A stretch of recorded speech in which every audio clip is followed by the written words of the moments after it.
matin, le thème de ce matin, c'est la croix qui nous ouvre le ciel. Alors, peut-être une petite info pour la semaine prochaine. On poursuivra encore un thème sur la croix, et c'est la croix qui a vaincu les puissances des ténèbres. Et je crois que c'est bon de le réaliser, parce que pour nous aussi, c'est une œuvre parfaite que Jésus a accomplie, et que les chrétiens ne soient pas dans la crainte, ne soient pas dans la peur, quelquefois face au combat, à l'adversité, aux puissances des ténèbres, aux puissances démoniaques, aux œuvres sataniques. Les chrétiens, quelquefois, sont dans la crainte. Mais la semaine prochaine, nous parlerons de ce que la croix a accompli comme victoire face aux puissances des ténèbres. Alors ce matin, déjà réalisez que vous êtes sans crainte face aux puissances des ténèbres. Alléluia. Et nous allons parler ce matin de la croix, bien sûr, mais de la croix qui pourrait être comparée, d'ailleurs, on retrouve cette image dans la Bible, qui pourrait être comparée à une clé qui nous ouvre le ciel. Et puis, vous avez beau faire ce que vous voulez. Ce matin, je suis arrivé tôt ici, et puis j'ai pris un gros paquet de clés. Le propriétaire, quand il nous a laissé les locaux, il m'a remis, mais vraiment un gros paquet de clés. Mais ce qu'il y a, c'est que ces clés, elles ouvrent une porte, et vous imaginez un peu toutes les portes que nous avons ici. Alors, c'est un vrai casse-tête par moment. Et puis, je voulais récupérer une clé pour éviter d'en refaire une, parce qu'on a besoin de clés supplémentaires. Alors, ce matin, je suis arrivé, j'ai dit, bon, il faut que je règle ce problème. Je suis arrivé, j'ai pris mon gros paquet de clés, et puis j'ai rentré toutes ces clés dans la serrure. Mais j'essayais de forcer, mais ça ne rentrait pas. Et puis là, vous savez très bien que vous avez beau vous entêter, si la clé, ce n'est pas la bonne, ça ne s'ouvrira pas. Et puis, je suis resté pas très très longtemps, mais à peu près 5-10 minutes, à essayer d'enfourner mes clés les unes après les autres. Et puis finalement, j'ai été obligé de me résigner, parce qu'aucune clé ouvrait la porte que je voulais ouvrir. Et je crois que pour le salut, pour la vie éternelle, c'est la même chose. Il y a des gens qui se promènent avec toutes sortes de clés, et puis qui n'arrivent pas à avoir accès dans le ciel. Et je crois que c'est important de ne pas se tromper. La clé qui nous ouvre le ciel, c'est la croix. Amen. C'est la croix.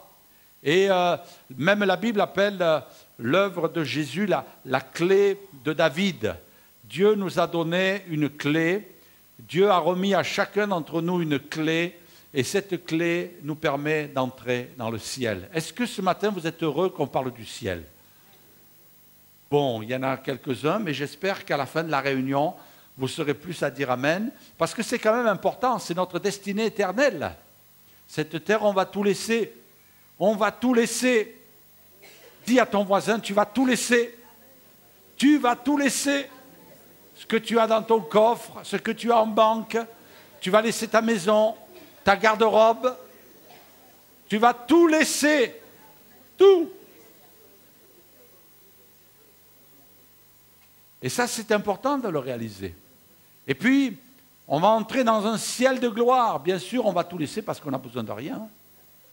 Ah, tu n'iras pas acheter ton pain dans le ciel. Hein? Tu n'iras pas... Non, parce que la Bible dit que dans le ciel, la première des choses qu'on va faire, ça c'est très bon pour les Français, on va se mettre à table. Les Français, ils aiment ça. Alors, je ne sais pas si le Seigneur a déjà emmagasiné dans sa cave quelques bonnes bouteilles. Je ne sais pas si c'est du Côte de Provence, ou si ça sera du Bordeaux, si ça sera du Bourgogne. Hein? Mais c'est sûr que ça ne sera pas du vin de Californie, ni d'Australie. Ça sera du bon vin, comme il n'y en aura jamais eu, on le voit dans la Bible. On va se retrouver là, aux noces de l'agneau, qui représente le mariage de l'Église avec Jésus, qui est l'époux. Alléluia, ça va être beau. Vous savez que samedi prochain, on a un mariage ici. Hein? N'oubliez pas, samedi prochain, on a un mariage.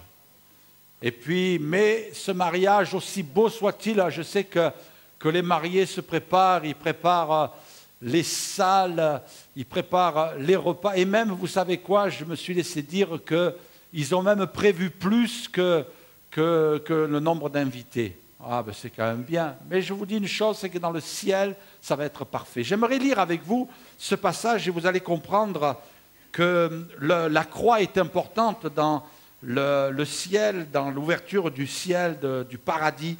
Lisons ensemble dans l'Apocalypse, et puis l'Apocalypse parle aussi du ciel. Même si le mot fait peur, n'ayez pas peur de lire l'Apocalypse, hein. Il n'y a pas de souci, vous n'allez pas déprimer.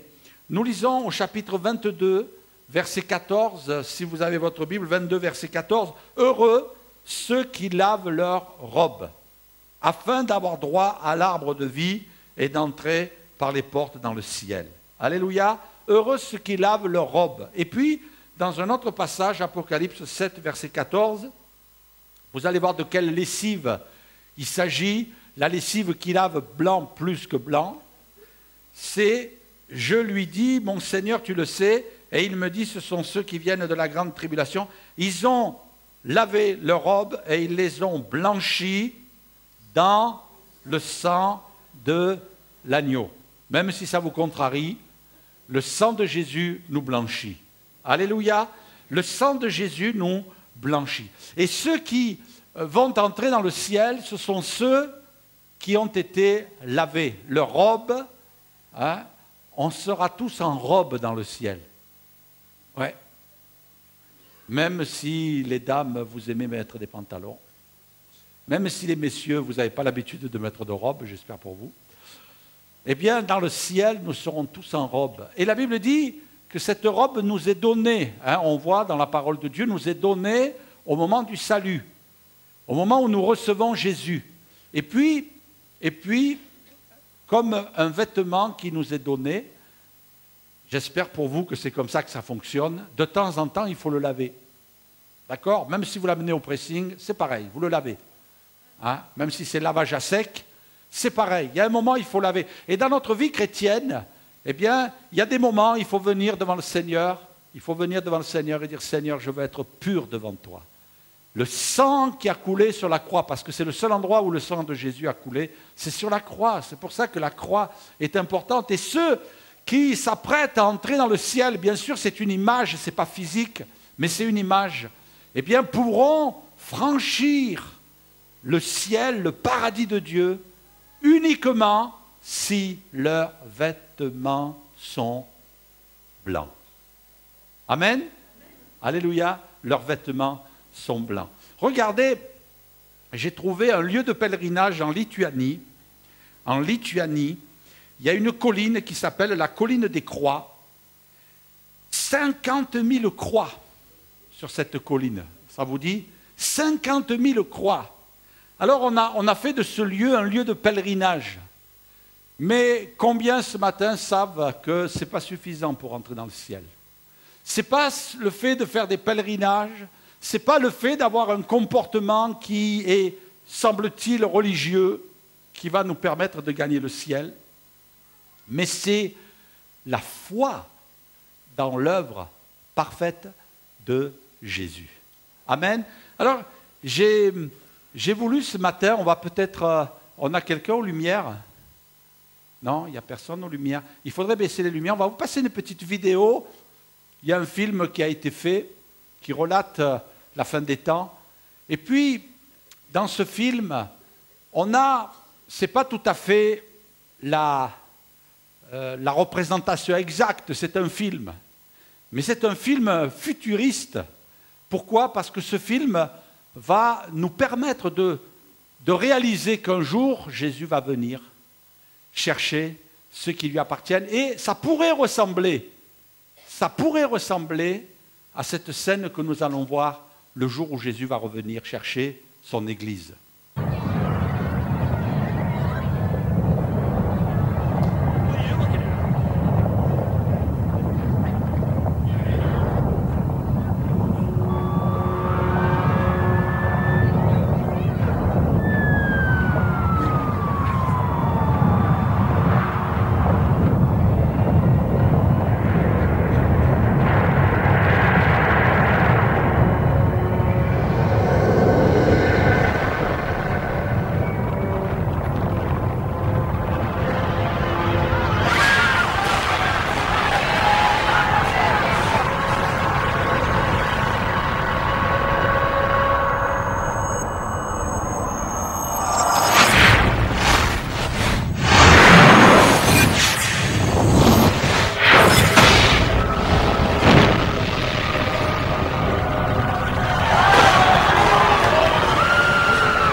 Voilà, merci. Un court épisode. Je ne sais pas si ça a provoqué des émotions chez vous, mais ça nous aide à réaliser qu'un jour, il y a quelque chose qui va ressembler à cette scène qui va se produire soudainement. La Bible dit en un clin d'œil, nous allons aller à la rencontre du Seigneur dans les airs. Et sûrement que ça va être impressionnant. Des trains vont rouler sur leurs rails, mais le chauffeur aura été enlevé. Des voitures, des chauffeurs auront été enlevés, peut-être même des avions. Enfin, on imagine un petit peu toutes les scènes. Le peuple de Dieu va être enlevé. Et ça va être soudain. Il ne va pas y avoir un message le matin en disant « Tenez-vous prêts, à 14 heures, vous allez être enlevés comme on vous annonce une coupure d'électricité. Chez vous, attention, à 14 heures, de 14 heures à 14h45, coupure d'électricité. » Non, non, non, vous n'allez pas recevoir. La Bible dit que le Seigneur Jésus va venir soudainement, comme un voleur dans la nuit. Et là, il va y avoir un effet de surprise, même pour les croyants. Je ne sais pas si vous y pensez, moi j'y pense souvent. Il va y avoir un effet de surprise, on va même nous-mêmes être surpris. Et là, on sait une chose, que beaucoup d'entre nous connaîtrons l'enlèvement de l'Église. Ah, ça va être impressionnant. Hein? Alors, vous inquiétez pas si vous avez le vertige, tout va bien se passer. Et puis, ça va être quelque chose d'extraordinaire. Mais voyez-vous, ceux qui peuvent être enlevés auront réalisé l'œuvre de Jésus. Jésus, quand il est mort sur la croix, la Bible dit que le ciel s'est fermé sur lui. Et même le ciel, non seulement s'est fermé, il y a eu des nuages qui étaient là, et même la Bible dit que ça a été comme la nuit, tellement les nuages étaient épais en plein midi, et que là, Jésus sur la croix s'est même mis à crier « Mon Dieu, pourquoi m'as-tu abandonné ?» Tout s'est fermé, le ciel, le paradis, le royaume de Dieu, tout s'est fermé. Il a été comme plongé dans les ténèbres. Et puis, il est mort sur la croix. Jésus a pris notre place, c'était notre destinée, que le ciel nous soit fermé à tout jamais. Que Dieu n'entende plus rien de nos paroles, de nos prières, de nos cris. Mais Jésus a pris notre place. Et Jésus nous ouvre le ciel. Et nous devons réaliser une chose, ce que Jésus lui-même a dit. Hein, désormais, vous verrez le ciel ouvert. Et même dans l'Apocalypse, quand on lit dans l'Apocalypse, eh bien Jean le dit au début du livre de l'Apocalypse qu'il a vu le ciel ouvert. Combien c'est extraordinaire de savoir que pour les enfants de Dieu, il y a une percée dans ce monde de ténèbres, dans ce monde obscur, il y a une percée. Cette percée, c'est la croix qui nous ouvre l'accès au ciel. Et j'ai voulu prendre en parallèle une image dans la Bible, l'image de Noé. Pourquoi? Parce que la Bible dit que dans les derniers temps, il en sera comme du temps de Noé. Alors ça nous aide aussi à comprendre l'œuvre de la croix. Lisons ensemble dans la Genèse. On va lire ensemble dans la Genèse chapitre 6, verset 5. « L'Éternel vit que la méchanceté des hommes était grande sur la terre et que toutes leurs pensées, les pensées de leur cœur se portaient chaque jour uniquement vers le mal. » Et ça, c'est un signe important, c'est que le mal grandit. Le mal grandit. Quand nous entendons parler de lois iniques, que j'appellerais des lois iniques, il y a de bonnes lois qui sont là pour nous cadrer, des lois qui sont là pour nous aider à vivre une vie de sécurité. Mais malheureusement, on l'a vu ces derniers mois, des lois iniques sont en train de voir le jour. Et puis, la Bible le dit que dans les derniers temps, il va y avoir une croissance du mal, du péché, de l'immoralité. Alors l'Éternel se repentit d'avoir fait l'homme sur la terre, et il fut affligé en son cœur. Il y a de la tristesse dans le cœur de Dieu quand il regarde notre humanité. Des fois, les gens pensent que Dieu est insensible. Non, Dieu est affligé, Dieu est triste de voir notre humanité, Dieu est triste de voir les guerres, Dieu est triste de voir le péché, Dieu est triste de voir des enfants souffrir, Dieu est triste de voir des gens être meurtris, Dieu est triste de voir des gens qui ont faim, Dieu est triste, mais toutes ces choses sont le produit de la méchanceté des hommes. Il ne faut pas se tromper. Quelquefois, les gens pensent que c'est Dieu, mais qu'est-ce qu'il fait Dieu? ben, il fait ce qu'on lui laisse faire. Ce que tu laisses faire à Dieu, il le fait. Mais les hommes ne laissent plus de place à Dieu. Et on voit la détresse, on voit la misère. L'Éternel dit, j'exterminerai de la face de la terre l'homme que j'ai créé depuis l'homme jusqu'au bétail, aux reptiles et aux oiseaux du ciel, car je me repens de les avoir faits. Mais Noé trouva grâce aux yeux de Dieu. Alléluia. Il y a des gens qui trouvent grâce aux yeux de Dieu parce qu'ils sont sensibles et veulent obéir à Dieu. Voici la postérité de Noé. Noé était un homme juste et intègre en son temps. Noé marchait avec Dieu. Noé engendra 3 fils, Sem, Cham et Japheth. La terre était corrompue devant Dieu et la terre était pleine de violence. Dieu regarda la terre et voici elle était corrompue, car toute chair avait corrompu sa voie sur la terre. Alors Dieu dit à Noé, la fin de toute chair est arrêtée devant moi, car ils ont rempli la terre de violence. Vous voyez aussi la violence. On a parlé de l'immoralité, mais il y a aussi la violence. Voici, je vais les détruire avec la terre. Fais-toi une arche de bois, de gopher.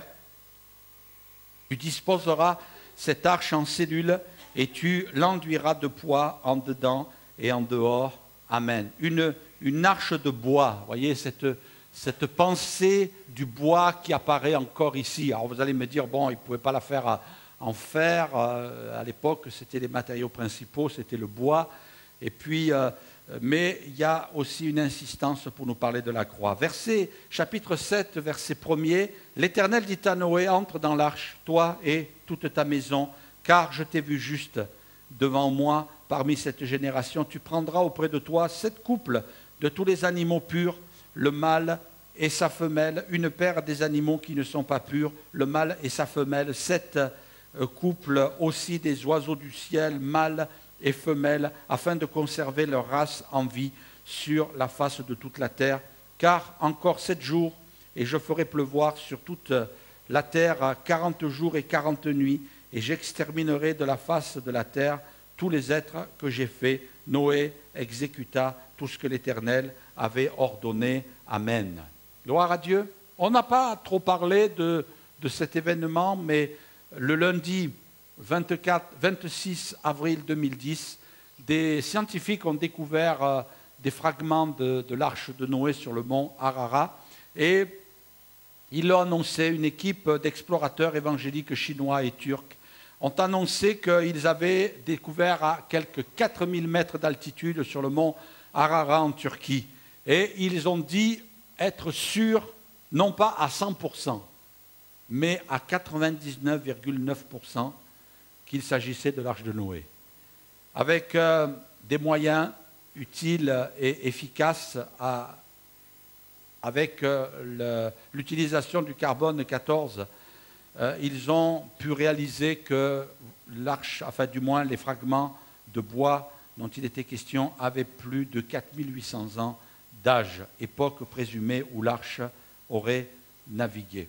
Et c'est vrai que des scientifiques peuvent attester de ces choses-là. Dieu n'est pas contre la science, au contraire, c'est Dieu qui a donné de l'intelligence.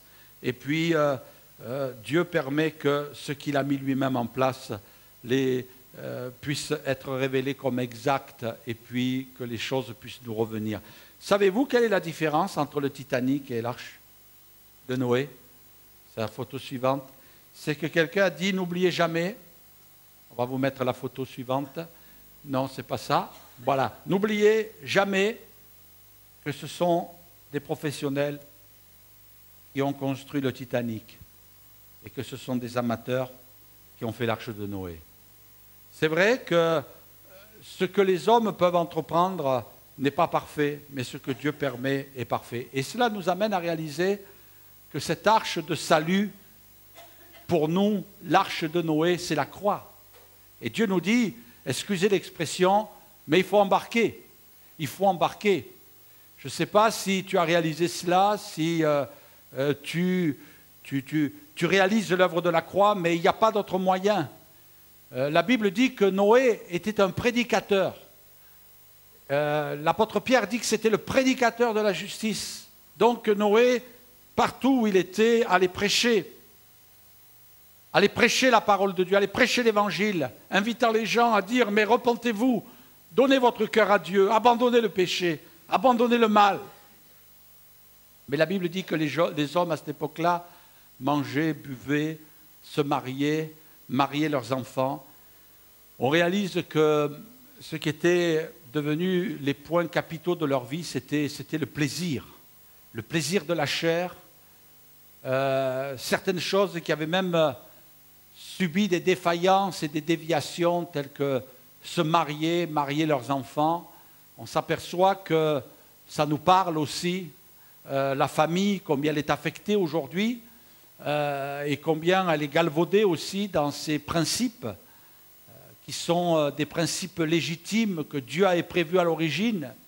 Mais voyez-vous, ce qui est terrible, c'est que les choses étaient devenues tellement importantes que pour eux, c'était devenu des priorités.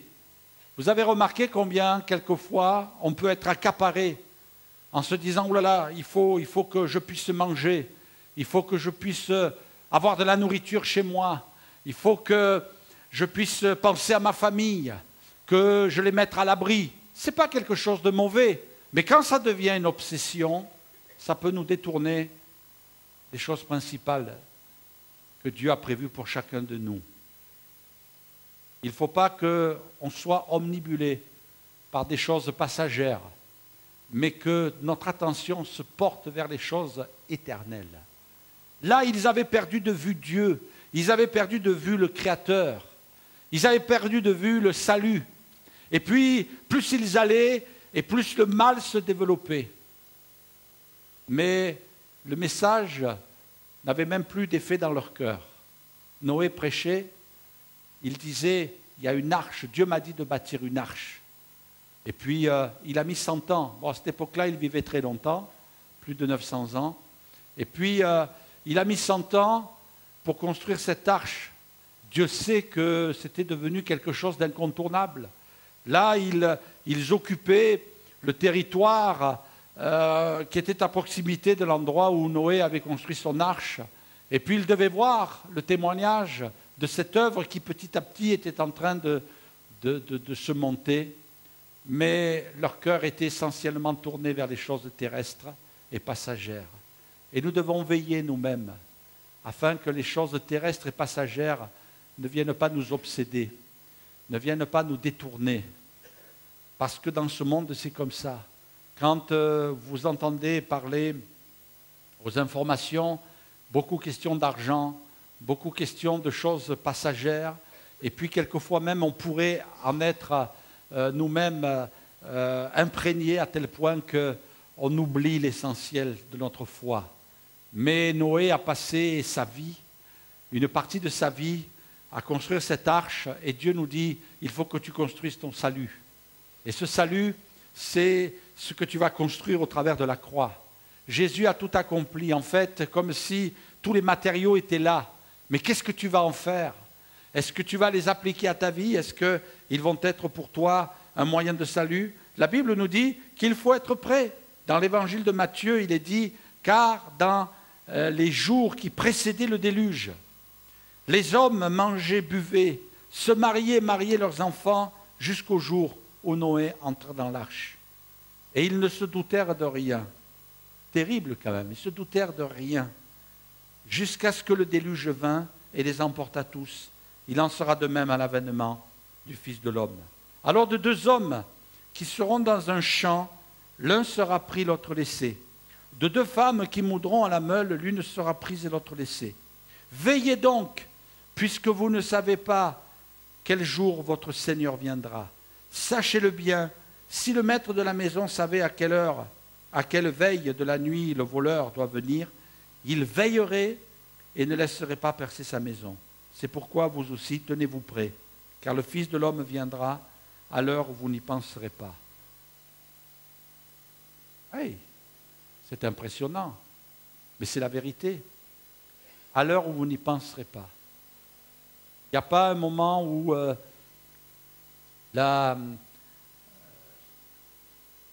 nous allons recevoir des avertissements en disant « ça y est, Jésus revient, tenez-vous prêts ». C'est quelque chose qui va nous surprendre.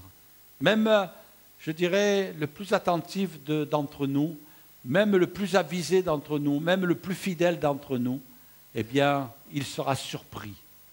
Quelque chose qui va nous surprendre. Mais ce qu'il faut, le Seigneur nous dira, tenez-vous prêts. Tenez-vous prêts. Ne laissons pas l'indifférence nous gagner. L'arche et le message de la croix sont là pour nous aider à réaliser ce que Jésus a accompli pour nous. Dans l'épître de Pierre, il est écrit « S'il n'a pas épargné l'ancien monde, mais s'il a sauvé Noé, lui, huitième, ce prédicateur de justice, lorsqu'il fit venir le déluge sur un monde d'impies. » L'arche, on va mettre une photo, l'arche est l'image de la croix. L'arche, ça doit être après, voilà. L'arche, c'est Jésus. L'arche, c'est ce que Jésus a accompli pour nous. Et puis, la particularité de l'arche, c'est qu'elle n'avait qu'une porte. Elle n'avait qu'une porte, et puis elle n'avait qu'une ouverture, une seule fenêtre qui était en direction du ciel.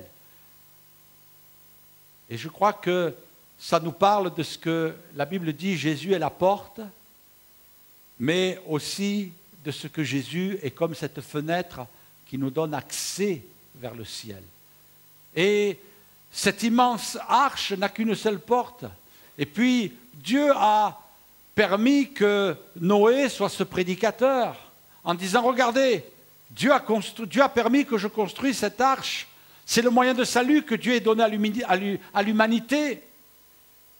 C'est le moyen de salut que Dieu vous offre pour que vous ne soyez pas de ceux qui subissent le jugement de Dieu à cause de la méchanceté, à cause du péché et à cause de l'indifférence, à cause de la violence. On l'a lu ensemble tout à l'heure.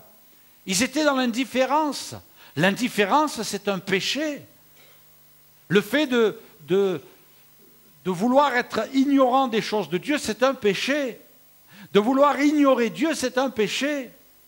Et quelquefois, on pense qu'on ne commet pas de grave délit et que finalement, Dieu va être clément à notre égard, mais Dieu ne veut pas voir aussi s'installer en nous l'indifférence. On entend, comme ces gens à l'époque de Noé, on entend le message, on entend la parole de Dieu, mais on verra plus tard. Moi, je ne pense pas que tous les gens à l'époque de Noé étaient là, le poing levé contre Noé. Il y avait des gens sûrement qui devaient dire « Oh, c'est bien ce que dit Noé. Ah, Noé prêche bien. Ah, Noé, il a un bon message. C'est intéressant ce que dit Noé. » Mais pas pour le moment. On verra plus tard. Je ne sais pas s'il y a quelqu'un ce matin qui est dans ce cas-là et qui dit « On verra plus tard. On verra dans quelques mois. On verra dans quelques années. » Mais je sais une chose, mes amis, c'est qu'il y a un passage dans la Bible qui dit que celui qui se sanctifie encore. Mais que celui qui se souille encore. Ça veut dire que finalement, plus nous allons aller dans le temps, et plus les choses vont prendre de l'ampleur, aussi bien dans le domaine du mal que dans le domaine du bien. Et celui qui n'a pas laissé le bien progresser en lui, verra le mal qui grandira en lui. Et les gens de Noé à l'époque de Noé, pouvaient dire « Oh, mais c'est intéressant ce qu'il dit !» Mais ils ne devaient peut-être pas en tenir compte. Ils devaient dire « Oh, c'est pas grave, on verra plus tard. J'ai tellement de soucis. Il faut s'occuper de notre famille, il faut s'occuper de nos biens. » Et même la Bible dit qu'à l'époque de Lot aussi, il y a un parallèle. Les gens achetaient, ils vendaient, ils bâtissaient, ils construisaient. On voit aussi qu'il y avait toute une attention pour tout ce qui était commerce, tout ce qui était enrichissement personnel. C'est un piège aussi. Non pas d'être riche, ça peut être un piège d'être riche parce qu'on aurait tendance à s'appuyer sur nos richesses, mais le désir de vouloir s'enrichir, c'est plus terrible que d'être riche. Pourquoi? Parce que ça peut devenir une obsession aussi. Il y a des gens, ils ne contrôlent plus leur vie. Ils sont prêts à vivre les compromis les plus terribles. On entend toutes sortes de scandales à cause de l'argent, à cause des finances. C'est terrible, c'est un piège. Et puis, il faut veiller à cela. Béni soit Dieu pour ce que nous avons. Béni soit Dieu pour ce que Dieu nous permet d'avoir. Béni soit Dieu pour le succès que Dieu peut nous donner dans le domaine de nos études ou de notre milieu professionnel.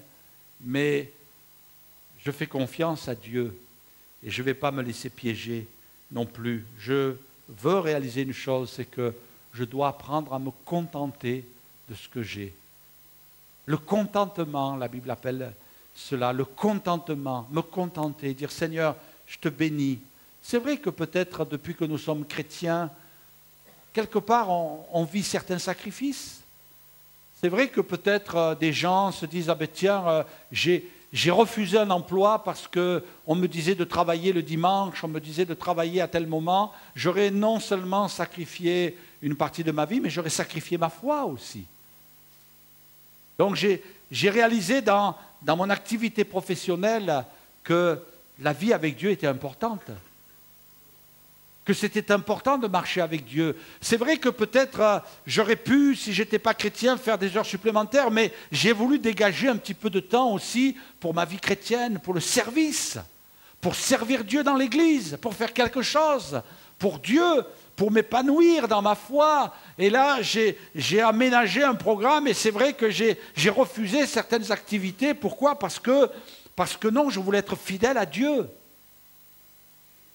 Peut-être même que tu as refusé un emploi parce que dans ce travail-là, on te disait, tu sais, il faut que tu manifestes de la dureté, il faut que tu sois méchant, il faut que de temps en temps tu dises quelques mensonges, il faut aussi peut-être un peu rouler les gens dans la farine, vous voyez ce que je veux dire? Et là, tu as dit non, non, non, non, c'est pas pour moi. Et que tu t'es retrouvé avec un emploi où tu gagnes beaucoup moins d'argent, mais tu te sens tellement riche à l'intérieur. Tu te sens en paix avec toi-même, parce que tu marches avec Dieu. La croix, elle a pris une place importante dans ta vie. Et c'est vrai que dans la fin des temps, les gens ne regardent plus ces choses-là. J'étais impressionné, peut-être vous avez entendu, depuis à peu près une semaine ou deux, on entend des études qui sont faites sur des patrons qui se suicident. On a appris il y a quelques années de ça, et puis malheureusement, c'est quelque chose qui continue à grandir, que des agriculteurs, et puis nous, dans la région, on sait que beaucoup de gens travaillent dans ce domaine-là, dans l'élevage de viande bovine, et puis dans l'agriculture. Beaucoup se sont suicidés. Mais là, en ce moment, il y a toute une étude qui est faite sur des patrons de PME qui mettent un terme à leur vie. Et je ne dis pas, attention, quelque part qu'on est indifférent, on est malheureux. Moi, j'imagine des pères de famille. J'imagine aussi, parce que malheureusement, ça fait partie des statistiques, que des femmes à la tête d'entreprise aussi mettent un terme à leur vie. Et puis, on imagine cette pression financière, ces pressions qui est sur ces gens-là, tellement, quand ils passent par la faillite, eh bien, ont des idées de mort et de suicide. C'est terrible. C'est une réalité. Ça fait partie de la vie d'aujourd'hui. Et si notre espérance, elle n'est que dans les biens de cette terre, alors à quoi bon? Mais nous voulons mettre les choses à leur place et à leur niveau. Il faut que chaque chose occupe sa place. Dieu n'était pas contre que les gens mangent. Dieu n'était pas contre qu'ils se marient, qu'ils marient leurs enfants. C'est très bien. Dieu n'était pas contre qu'ils bâtissent des maisons. Dieu n'était pas contre, non, absolument pas. Dieu n'était pas contre qu'ils achetaient ou qu'ils vendaient, non. Mais toutes ces choses étaient devenues l'objet de leur pensée unique. Et ils avaient oublié Dieu. Ils n'entendaient plus le message qui leur disait « Il faut donner votre cœur à Dieu. Il faut vous repentir. Et il faut entrer dans l'arche du salut. » Aujourd'hui, ce message retentit dans le monde entier. Alléluia. Dans le monde entier. C'est vrai que quelquefois, on se posait la question, on se disait « Mais comment ce message va être diffusé? Comment ce message va pénétrer dans tous les pays ?»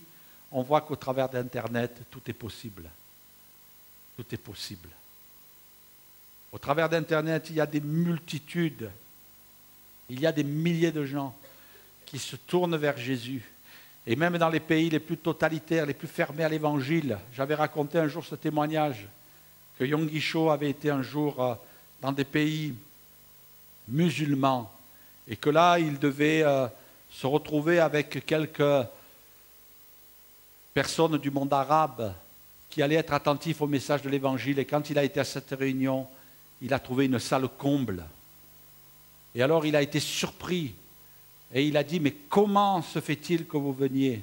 On sait que le monde musulman est opposé à l'évangile.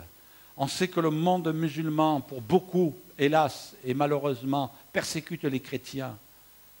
Comment se fait-il? Alors ils ont déclaré, mais monsieur Yonggi Cho, ça fait des mois et des mois qu'on vous écoute par le biais d'Internet. On sait que c'est possible. On a des témoignages de gens qui se convertissent derrière leur ordinateur, qui donnent leur cœur à Jésus. Et quand la Bible dit qu'il faut que le message de l'Évangile avant le retour de Jésus soit diffusé dans le monde entier, c'est une chose qui est réalisée aujourd'hui. C'est une chose qui est réalisée aujourd'hui. Et puis même dans les différentes traductions, on sait aujourd'hui qu'avec le moyen de l'ordinateur, vous pouvez prendre une page en français et vous pouvez la traduire en arabe facilement. Même si vous ne comprenez pas le français. Et même des fois, vous avez, je pense que vous avez ça chacun. Vous avez, quand vous ouvrez une page, eh bien, votre explorateur vous demande si vous voulez la traduire. Et vous n'avez qu'appuyer sur un bouton, déjà tout est enregistré, et il traduit dans la langue qui est la vôtre. C'est possible aujourd'hui que l'Évangile gagne le monde entier. C'est possible aujourd'hui que l'Évangile aille dans les endroits les plus reculés. Et puis vous savez, bientôt, c'est déjà en place, mais par le moyen des ondes, on pourra, c'est déjà quelque chose de réalisable et quelque chose qui fonctionne. Eh bien aujourd'hui, au travers de vos ondes, vous pouvez vous connecter sans fil, sans câble. Et puis c'est quelque chose qui va gagner aussi tous les pays. Et nous sommes dans cette phase où maintenant l'Évangile peut gagner toutes les nations. Et Dieu nous invite à réaliser cela. Il y a le moment où Dieu va fermer la porte de l'arche. La Bible nous dit une chose, c'est que ce n'est pas Noé qui a fermé la porte. C'est Dieu qui a fermé la porte. Ça a fait partie d'une de mes premières erreurs quand j'ai prêché l'Évangile. Je crois que c'était ma deuxième réunion où je prêchais. Et puis, j'ai prêché sur Noé, j'ai prêché sur l'arche, et j'ai dit Noé, eh bien, il a fermé la porte. Alors, il y a un chrétien plus jeune que moi, il est venu me voir. Il m'a fait, tu as vu ça où, toi? Il me dit, tu ne savais pas que c'était Dieu qui avait fermé la porte? Eh bien, je lui ai dit non. Je ne savais pas, mais maintenant je le saurai. C'est vrai, c'est Dieu qui a fermé la porte. Ce n'est pas une main humaine. Ce n'est pas nous qui sommes là en train de dire, ah, aujourd'hui vous pouvez être sauvé, demain vous pouvez être sauvé, et après-demain vous pouvez être sauvé. Non, non, non, il y a un moment où la porte sera fermée, mes amis. Et même la Bible dit qu'au sujet des vierges sales, des vierges folles, qui ont été négligentes, elles n'ont pas prévu de l'huile pour leurs lampes, et quand elles sont allées en acheter, elles sont arrivées trop tard, elles ont frappé à la porte. Alors j'imagine un petit peu la scène aussi, et si j'essaie de transposer ça à l'époque de Noé, j'imagine qu'à un moment donné, quand les gens ont vu arriver le déluge, eh bien ils ont commencé à frapper à la porte en disant « Hé Noé, on y croit maintenant à ton message.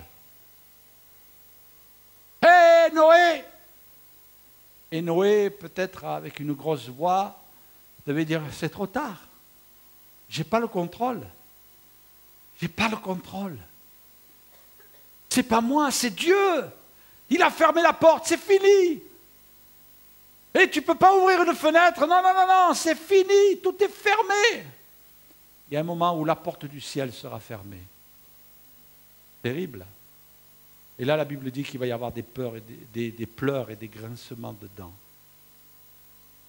Le seul moyen, j'aimerais vous mettre une petite image aussi, là, suivante, normalement c'est l'image suivante. Vous voyez, le seul moyen pour passer de ce monde au ciel, c'est la croix. Vous savez, il y a des gens qui diront, Hé Seigneur, moi je connaissais le pasteur Agudu. Ouais. Il y en a qui vont dire, oui, je connaissais, même Isabelle. Connaissais. Mais Seigneur, tu vois, on était à l'église. J'étais assis au 4e rang, la chaise numéro 25. Oui, mes amis, il y a des gens qui diront ça. Je suis allé à l'église, on m'a donné un prospectus. J'ai entendu le groupe Héritage. J'ai vu Luc Dumont, je lui ai serré la main. Là, je suis passé à autre chose, ce n'est pas le même. Hein. Et même, Seigneur, quand Stéphane Kéry est venu, j'ai acheté un CD, regarde. J'ai le CD de Stéphane Kéry. Il y a des gens qui diront ça. Mais le Seigneur dira, c'est trop tard. C'est trop tard. La porte du ciel est fermée. Je vais inviter les musiciens, terminer avec ce verset. Il est dit dans l'Épître aux Hébreux, Christ est venu comme souverain sacrificateur des biens à venir. Il a traversé le tabernacle, il a traversé le ciel, plus grand et plus parfait, qui n'est pas construit de main d'homme, c'est-à-dire qui n'est pas de cette création. Jésus est entré dans le ciel.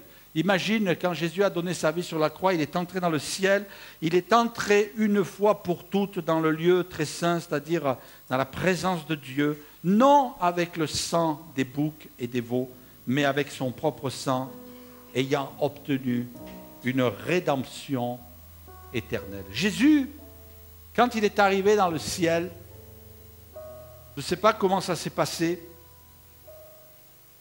c'est sûr que ça s'est passé après la croix. Est-ce que, quand on a mis son corps dans le tombeau, son esprit, certes, a navigué, il est allé prêcher à ceux qui étaient morts à l'époque de Noé. Il y a eu une grâce particulière pour eux. J'imagine qu'ils se sont tous convertis là. Parce que, autrement, c'est qu'ils n'ont rien compris. Mais Jésus aussi, peut-être à ce moment-là, peut-être plus tard, peut-être après avoir été 40 jours parmi les hommes, mais toujours est-il qu'à un moment donné, Jésus est entré dans le ciel. Et il est arrivé dans le ciel, il est arrivé vers le Père, et là il a dit, mon sang a coulé. Et la Bible nous dit, alors ce n'est pas physique, mais c'est spirituel, voilà le sang que j'ai fait couler sur la croix pour obtenir une rédemption éternelle. C'est-à-dire un rachat. La rédemption, c'est le rachat. J'ai racheté l'humanité. J'ai racheté les pécheurs. J'ai racheté ceux qui se sont tournés vers Dieu par le moyen de la croix. C'est le sang de Jésus qui nous permet d'entrer dans le ciel. Ne cherche pas ailleurs. Ne cherche pas dans une moralité. Ne cherche pas dans les religions humaines. Ne cherche pas dans d'autres dieux. Mais c'est Jésus qui a offert sa vie. Il s'est offert un sacrifice. Il a donné sa vie, son sang a coulé pour que tu puisses entrer dans le ciel.